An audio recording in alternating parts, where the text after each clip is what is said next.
Berjumpa lagi dengan Pak Dwiat Moko, belajar IPS bersama Pak Dwiat Moko. Pada kali ini kita belajar tentang interaksi sosial bagian yang kedua.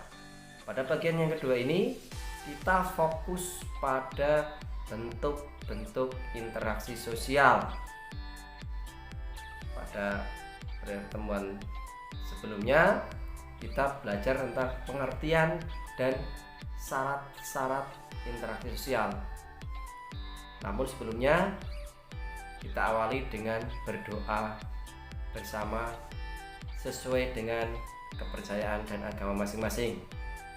Berdoa dipersilahkan.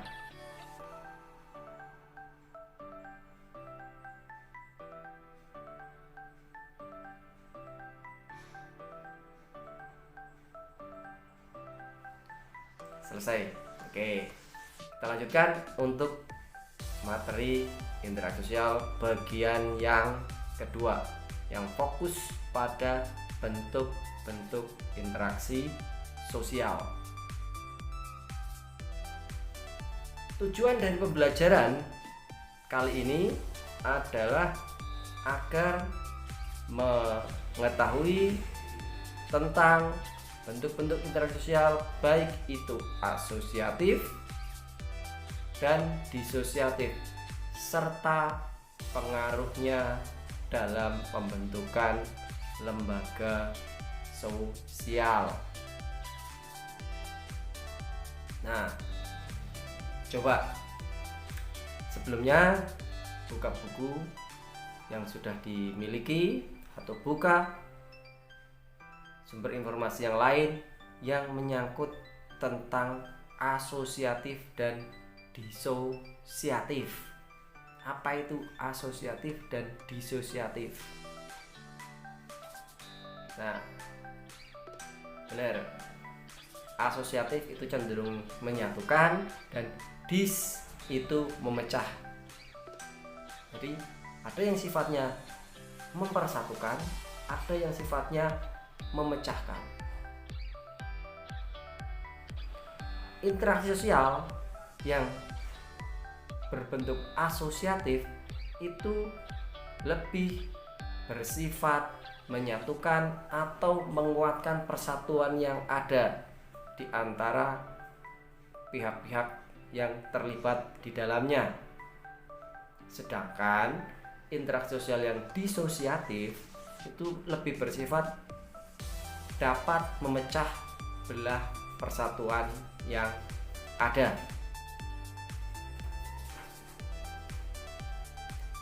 Interaksi sosial asosiatif ada yang berupa akomodasi. Ini merupakan interaksi sosial yang memiliki sifat untuk meredakan konflik, meredakan pertentangan yang ada di antara pihak-pihak yang terlibat di dalamnya. Ada yang sifatnya atau bentuknya itu koersi, kompromi, toleransi, adjudikasi, mediasi, stalemate, dan arbitrasi. Koersi pada intinya adalah pihak yang konflik atau pihak yang bertentangan itu dipaksa untuk berdamai. Jadi ada pihak yang dapat memaksa keduanya, kedua belah pihak ini. Sedangkan kompromi, di antara pihak-pihak yang bertentangan itu ada sebuah negosiasi. Sedangkan toleransi, pihak yang bertikai, pihak yang berkonflik, kemudian muncul rasa saling menghargai perbedaan yang ada, saling menghargai perbedaan tujuan yang ada, sehingga menumbuhkan perasaan damai dan konflik pun dapat teratasi.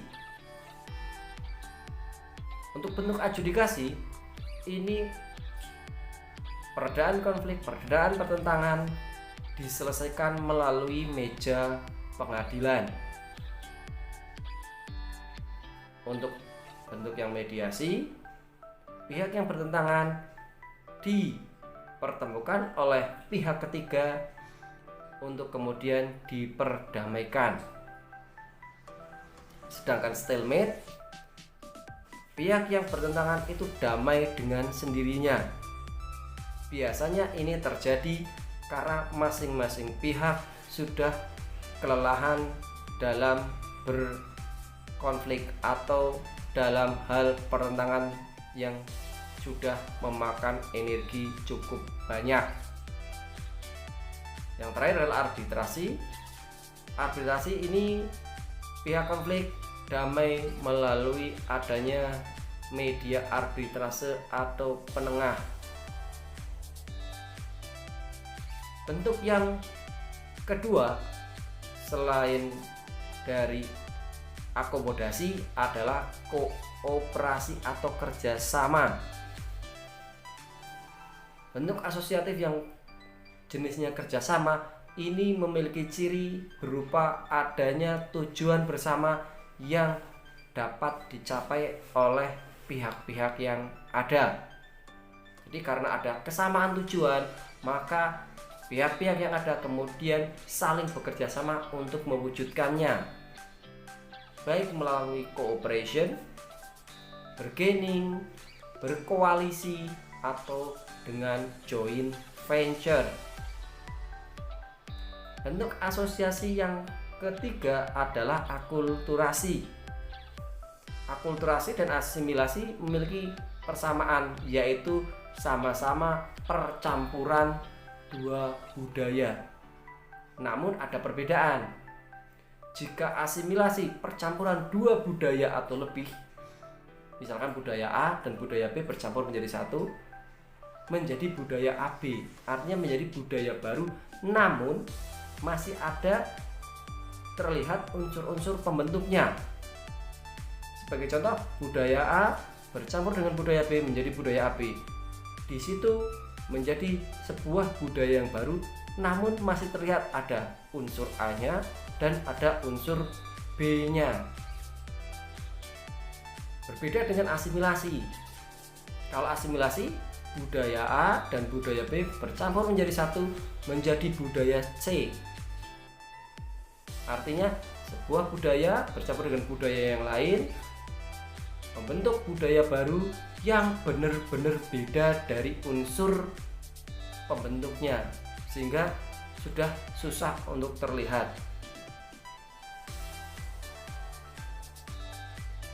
Ini adalah gambar-gambar bentuk-bentuk tentang asosiatif atau interaksi yang sifatnya asosiatif, baik itu koersi, toleransi, adjudikasi, kompromi, hingga mediasi. Sedangkan ini adalah gambar tentang stalemate dan arbitrasi. Arbitrasi harus ada penengah.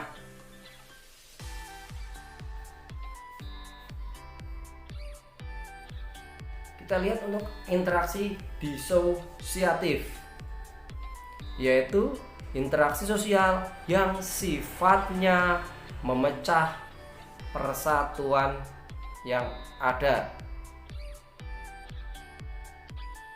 Di antara bentuk-bentuk yang termasuk disosiatif, yang pertama adalah persaingan, kompetisi. Sebuah persaingan merupakan salah satu sarana untuk memudahkan orang memecah belah. Namun, jika persaingan itu dilakukan dengan sehat, dinamis, dan terkontrol, maka persaingan itu akan menuju kepada kemajuan. Yang dibicarakan di sini adalah persaingan yang tidak sehat, sudah melakukan kecurangan dan lain sebagainya. Yang kedua adalah kontravensi. Kontravensi ini ada di tengah-tengah antara persaingan dengan pertentangan. Kontravensi ini sifatnya seperti perang dingin. Perang dingin itu bukan berarti kita berperang dengan menggunakan es atau salju, bukan. Perang dingin ini sifatnya seperti mengarah kepada kebencian, menghasut, menyebarkan fitnah, kemudian menyebarkan hoax yang ingin untuk memecah belah. Nah, yang terakhir adalah pertentangan atau konflik secara terbuka. Ini yang berbahaya. Sebenarnya 1, 2, dan 3 disosiatif yang paling berbahaya adalah yang 2 dan 3. Kalau yang pertama, persaingan atau kompetisi itu baik asalkan dilakukan dengan sehat. Nah, ini pertentangan, persaingan, dan kontravensi.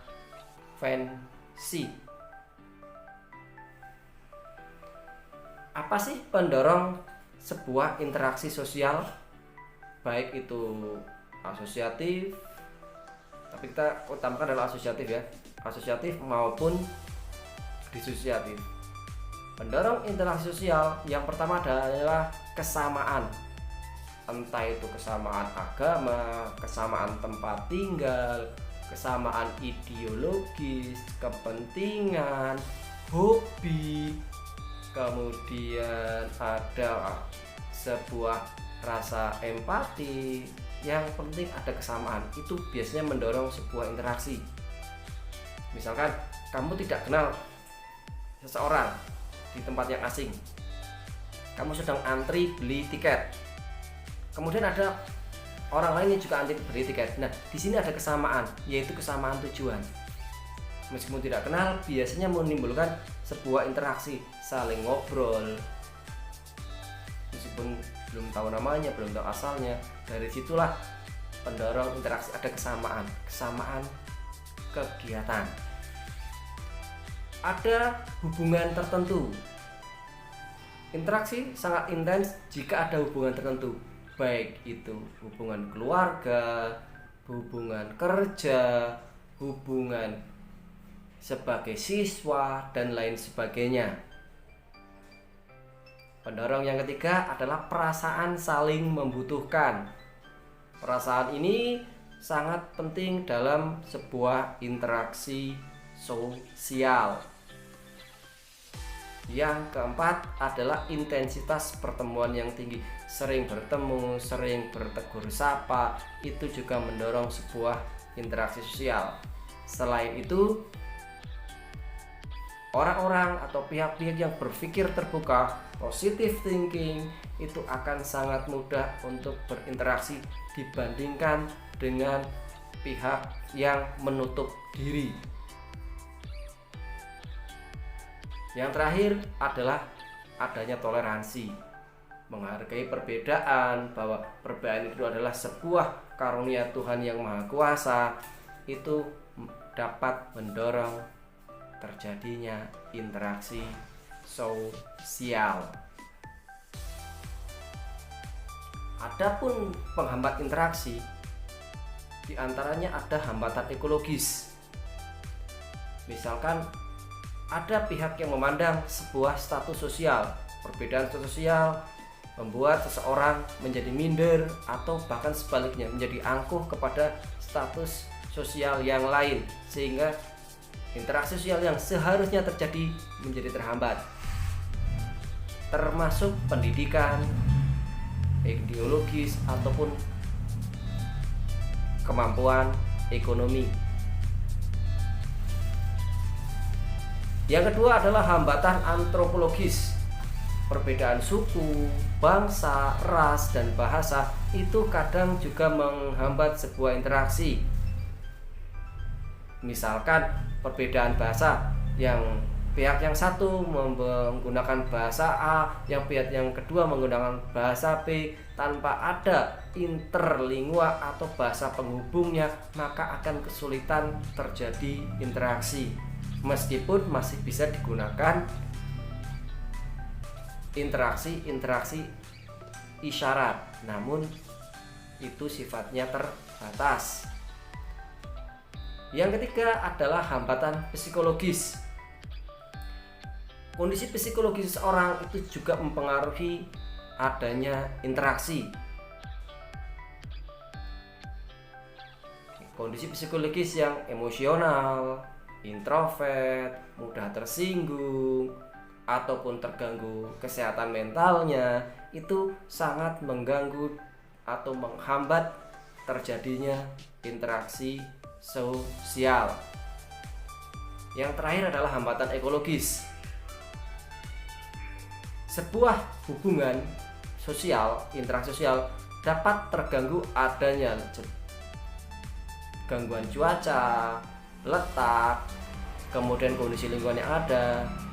Misalkan menggunakan kontak sosial sekunder, yang satu dengan daerah yang memiliki sinyal telepon yang bagus, yang daerah yang lain dengan sinyal yang sangat pas-pasan, pas dapat, pas hilang, pas tidak ada sinyalnya.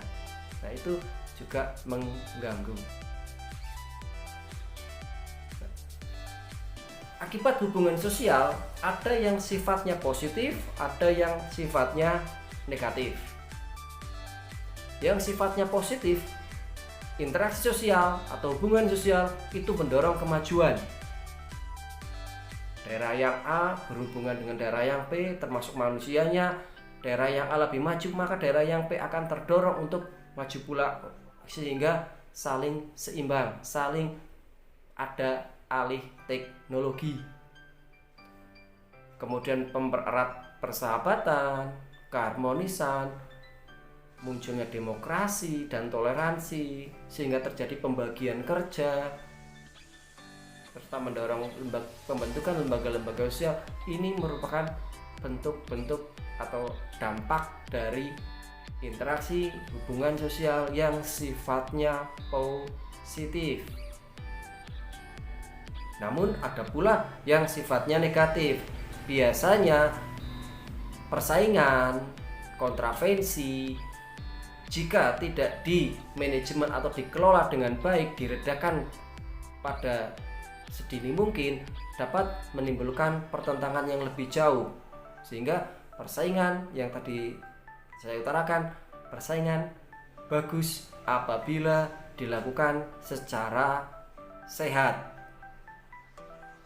Kadang interaksi sosial juga menimbulkan sikap otoriter dan pelanggaran norma, karena perbedaan-perbedaan yang ada, hambatan-hambatan yang ada, apabila tidak diikuti dengan toleransi yang menyertainya, maka dikhawatirkan memunculkan pelanggaran norma.